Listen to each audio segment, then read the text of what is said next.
Hello. In just a moment, the press preview. We'll have a look at what's in the morning papers. The ladies have been diving through them with great gusto, haven't you?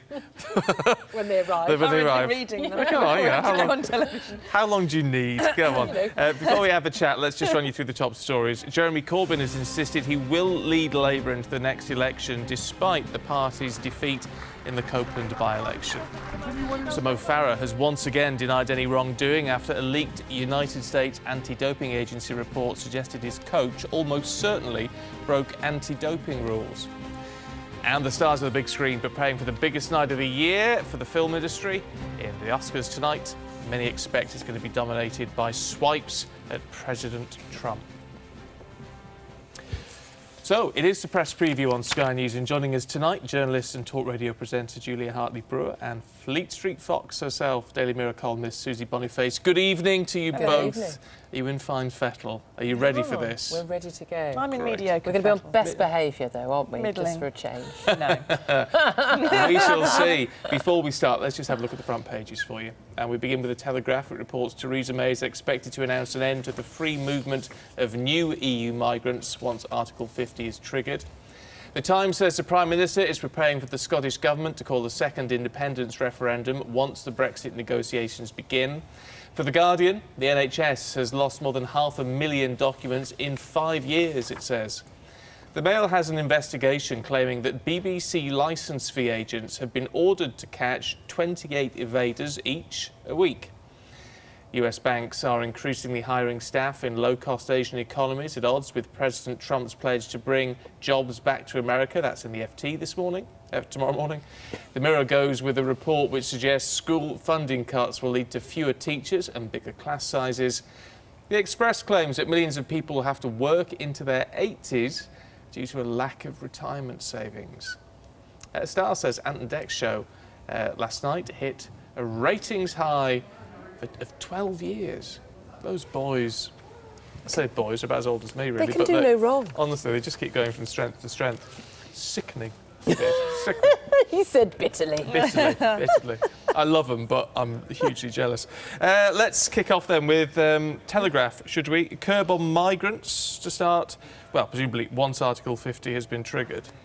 Yeah, Theresa May is going to build a wall at Dover. It's going to stretch all the way to Cornwall, and nobody's going to be able to get across it. It's going to be 1,000 miles high. Something like that. No, actually, we're going to be a nation state and have border controls. It's mind-blowing, This is isn't a it? suggestion that when the government triggers Article 50, i.e. begins the process of leaving the EU, we will stop any fresh EU migrants coming here under the current terms that they can do at that point. Now, the EU is saying, well, that's quite difficult, because until you have left the EU, you have some legal responsibilities. I was going to say, can they actually do it? They can come into Britain for the 2 years period while we're exiting.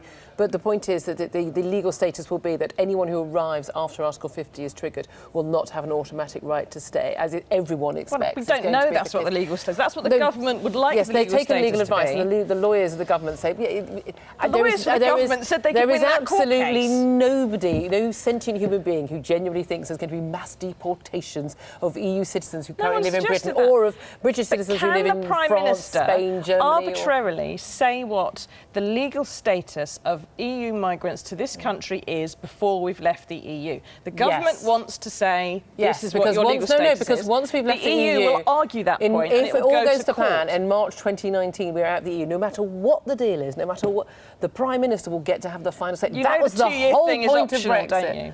The 2-year thing isn't optional. No, have you read Article 50, Julia? Yes, I have read Article 50. Optional. The Lisbon Treaty. It's optional. No, it is not. Well, all the people at home have smartphones, right. and they can look it up. A 2-year is possible, not definite. And it's not definitely happening in 2019.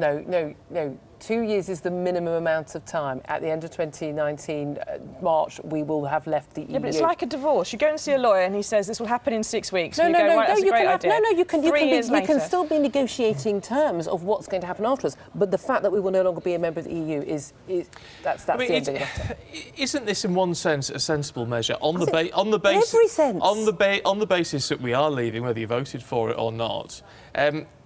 If you didn't have some sort of caveat in place, presumably It would encourage people to come over on the basis that they think, well, now is a chance to move over Yeah, and you stay. have to agree the point at which things change. Yeah. And if you had, and this is what the government's concerned about, and it's a reasonable concern, if you had a cliff edge point where you say, bang, it's, May the 4th, you can't do this anymore, then companies are going to have problems, businesses are going to have problems, there's going to be concerns, and people who've got families in different places, it's going to be a nightmare. You have to have some kind of warning that it's going to be this date in the future, and you have to have some kind of scale afterwards where it sort of tails off, as opposed to having a day that it just stops flat. But the legal issue is going to be, can Theresa May decide what the legal status of EU citizens is? And there's going to be an argument about that, which will probably end up going... Literally the entire point of Brexit was that the elected Prime Minister of this country would get to do yes, that. but the EU didn't go for Brexit. And the trouble is the EU court and EU citizens will take this to, I expect, the European court in Strasbourg. Not sure we're going to be very and they'll have an bothered argument by that. about it. No, but the key thing about this, I mean, this actually follows on from a Sunday Times splash by Tim Shipman, the political editor there, and basically it's looking at what is going to happen and what is being drawn up in the cabinet, behind closed doors at the current time, not that behind closed doors now. It would emerge, but yes, it's going to be the right. You're going to have the right to stay if you're here before Article 50, but not afterwards. But also talking about people coming in on 5-year work visas in the areas where we need people currently, training people up from Britain in those areas to make sure that's not going to be a long-term thing, but also saying you can come here for 5 years and work, but you're not in that time going to be entitled to any benefits. I have to say, as a Brexiteer, it ticks every single box for me, and it means that we can just make sure we get the people we need with the skills we need. Brilliant, come here, work, have a great life here. But yeah, if you don't have a job, sorry, thanks very much. The knock-on impact will be that after Article 50 is triggered, although we are still in the EU, British citizens in the EU will have similar curbs on their behaviour within the EU. If they move to the EU after that well, point. Yeah, exactly. Yeah. Well, and they'll know the same. To the Times, sticking with Brexit, of course, in a way, this could now trigger, and so I'll bring that down a bit, it's a bit high, it actually is going to trigger a devolution crisis. Well, it's going to start a new referendum. Nicola Sturgeon absolutely wants to do this, the First Minister of Scotland, but again... Does she really? Well, this is it. She wants there to be a crisis over it, but is there going to actually ever be this... Well, is there going to, in the near future, be another vote on the independence? And is it going to be a vote for independence? I would suggest the answer to both those questions is actually no. But the entire raison d'etre of the SNP is for this sort of horrible London Tory government thing, and this is playing right into her hands. Nicola Sturgeon is a brilliant politician and tactician, and she knows exactly what she's doing here, but they're going to use this to sort of create that anger. I find it genuinely absurd that Scottish Independence Party, not nationalists, the idea that they desperately want to get rid of the yoke of London controlling them, to then hand it over to Brussels, utterly absurd. But Scottish people want independence. Scottish people should have independence. I'm a Democrat. Susie? This is Nicola Sturgeon's way of shoring up SNP support. Unless you have people angry at London about something, the SNP don't have the same impact on the voters in Scotland. The chances of her having another constitutionally binding referendum granted by Westminster so soon after the last one, I think constitutionally you couldn't possibly argue that there's a massive call for it amongst the public. She's obviously going to say that Brexit heralds that, but the trouble is going to be, even if Scotland was granted a referendum, and even if there was a vote, and even if they decided they did want to leave the UK, break up the Union and stay within the EU, they don't get to stay in. They would have to reapply, and that means they've got to meet certain financial standards. Get the euro. And they've got to go through a several years process. They wouldn't have to have the euro. You can join. You have to join. And seeing you as have to we commit would have, that at some point you would seeing as join we the would euro. have left the EU by that point, then Hadrian's Wall is going to have to be rebuilt with razor wire. So it's all going to be ridiculous. But there's also the issue, of course, Spain. Spain have said it made quite categorically clear that they won't, because they don't want Catalonia to be able to join the EU on their own, that they would veto Scotland on the same basis. But also you've got to look at the finances for Scotland.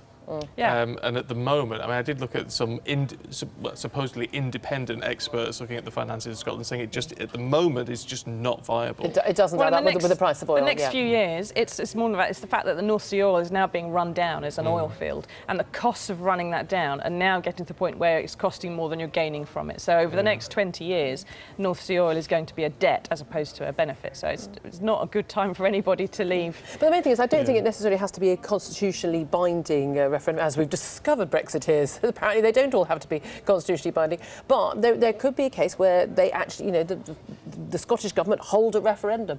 And it's not constitutionally binding, but if, and I think it's a big if, they did get a yes vote for independence, I think the moral case they would have would be incredibly strong. It's going to be interesting to look at the local elections in Scotland and see what happens in terms of them showing up support there, and if Labour gets wiped out in places like Glasgow. You know, so it's interesting to see. It's all to play for. Well, this kind of talk, again, it's one of the prices of having a very weak Labour Party, a weak official opposition, that the SNP are left in a void there. They can sweep in and they can start making lots of cases that they've been making up till now, kind of on the sidelines, that people weren't taking so seriously. Let's get ourselves all in a tizzy, and justifiably so. The Express, a pension shock. We could well be working into our 80s. Oh, come on, I don't want to work till I'm 80. Well, it's only next week, isn't it? Oh! I was being so kind, not saying anything. But this is not a shock. Number one, we all know that the pensions are not going to be there when we're 65 or 66 in your case, because we don't have the same kind of final pension scheme that our parents have all had and have benefited from wonderfully. Well done them. And that means that we're all going to have to work a bit longer. We're probably going to be poorer. Work a lot the longer. Other problem in this is that the person who's saying this, the former pensions minister, Sir Steve Webb, now works for an insurance giant, Royal London, which is only in the turn as it goes into page 2 where the rest of the story folds. So, of course, he's published a report and is talking about the need for using insurance giants such as Royal London in order to save for the future. But come on, it is the case. I mean, it's not a shock, but we all know that there are an awful lot of people. They've been enrolled in these schemes. They've been paying the absolute minimum 8%, and they're thinking, oh, I'm sorted, I'm fine. And then they will discover, apart from the fact they're going to have to work for many more years to get their pension, which I think is a good news story, not a bad news story. I think we have to accept the fact that it's a wonderful, amazing thing that we've extended our lives so long, and we're going to have to work for longer. But most people have. So it doesn't matter. Exactly. Most people seem to have no idea of how little money they're actually going to have for there's their this weekly attitude that expenditure. when you retire, you should be able to have 20 years of free time to do what the hell you like. And the reason the pension age was set at 60 and 65 because that's when people used to die, right? It wasn't set at that point so you could have 20 years to go on holiday and have cruises. The fact that you can now do that is a bit of good fortune. And if you're going to die later, you should be working But also, longer. we're going to have this just one generation of baby boomers who are going to get, as you say, final salary pension schemes and retiring at 55, 60 even, and they're just going to get it. And the argument is always, we've worked all of our lives. Well, I hate to tell you, we're all going to have to work. Everyone coming behind us is going to have to work all of their lives, and we're not going to get the same deal. I'm afraid there is going to have to be... I'm really surprised at just how chipper you two are about it. I find it absolutely... But we're a lot further away from retirement. No, I think it's fine.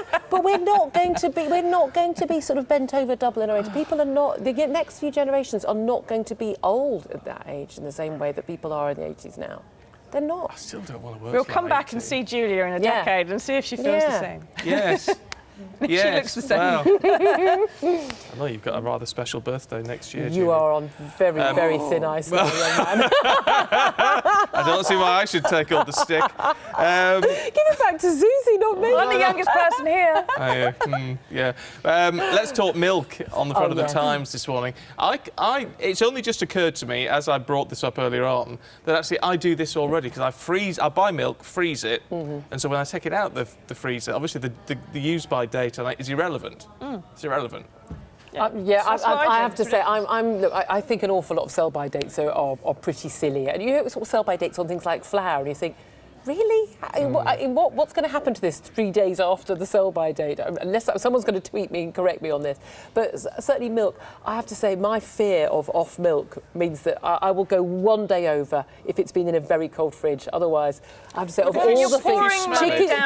Chicken and milk are the two things I won't take a risk with. Stupid, ridiculous stories saying, by the way, people, because you're all children out there, we're going to tell you how to be grown-ups now. If you want to see if the milk's drinkable, just give it a little sniff. I talk about a pipper tip. It's ridiculous.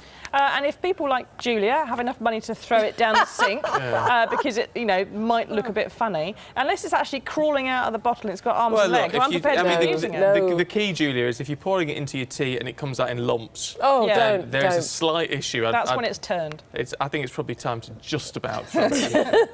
We're going to take... Am I on these Sister Swift? We're going to make you a special cup of tea now as we have a break. We're back with more for you in just a moment.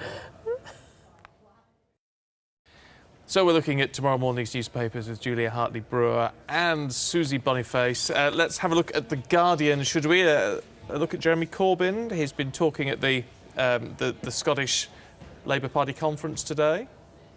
A wild affair. You don't look thrilled, Susie. Oh, this man. Yeah, and Corbyn has stood up and made a speech saying, well, I appreciate that there's been some problems in that we've had the worst by-election defeat for 35 years. That's probably partly my fault, but it's also the fault of the Sun and Tony Blair Lord Manderson. and Lord Manderson, and the fact people look at me a bit funny, and the media and their fake news, and it's probably the fault of some Capricorns as well. I understand. I read it in my star sign this and the morning. challenges and the if only leadership people challenges. gave me more of a chance to cock things up, then I'd do really well. And yeah, go away, Jeremy. It's. I hate that not I'm working, agreeing with mate. Susie on anything tonight. It's We'll not just working. distress her a lot. But yeah, it's getting a bit embarrassing because we remember when he got re-elected to the leadership last September, there was this whole big thing. John McDonnell, his Chancellor, was saying, polls aren't looking good, but give us in a year's time, things will look very different.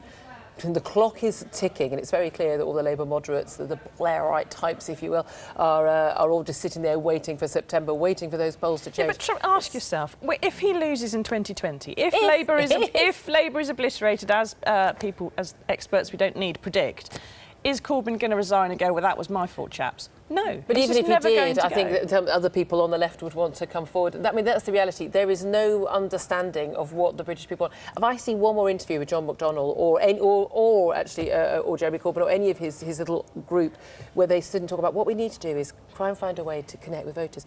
But they're completely forgetting what people are looking for in leadership in a political party. What they want is someone to say, this is what I think. This is what I think we should do. These are my ideas for making the country better. What do you think? And voters, they go, oh, yeah, I agree with that or I don't agree with that. What they don't want is someone to say, oh, what can we get away with saying that we think you might not hate? It's such a different way of doing politics. But, he's got a tremendous power base in terms of members. Well, he has in terms of members of the party who've signed up. I mean, more than any other political party.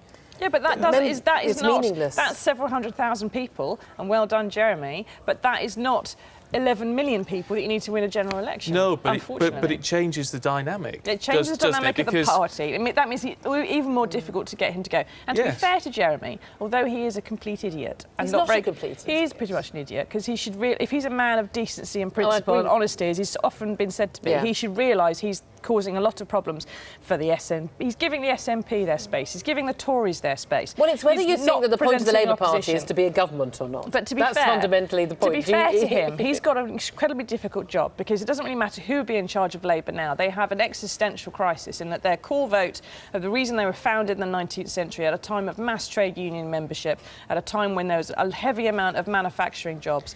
Those jobs do not exist. Those mass trade union places are no longer there. And the ordinary working man now is not who the ordinary working man used to be. And so you have to appeal to a growing middle class if you're going to get elected. Especially if that's who most people consider. You also have to appeal- appeal. You have to appeal to working class voters who Exactly, who are they're both concerned there, about and he can't their have wages he and their cannot rights. have a shoe in both camps. as it currently stands, though, he's got 3 and a bit years to work on that. So you never know. But a week is a long time in politics. Do you want to Never take a mind bet on 3 years. it? No, I'm not I betting bet you now. my left. No, but I think, again, I don't think this is an issue about whether or not people support the Labour Party or not. You get a lot of Tories who are saying, oh, isn't it brilliant, there's no opposition, keep him in there, let's save Jez campaigns. But actually, if you're a Democrat, and I like to think, most people watching will agree with me, our system of democracy only works if you have a strong opposition, and we don't currently have a strong opposition. And you have a stronger government if you have a strong opposition. You need to have an alternative so government any Tory in that waiting wants at any one Jez time. in We're post is almost out doing of themselves a time. disservice. So I just want to change tack slightly. Excellent.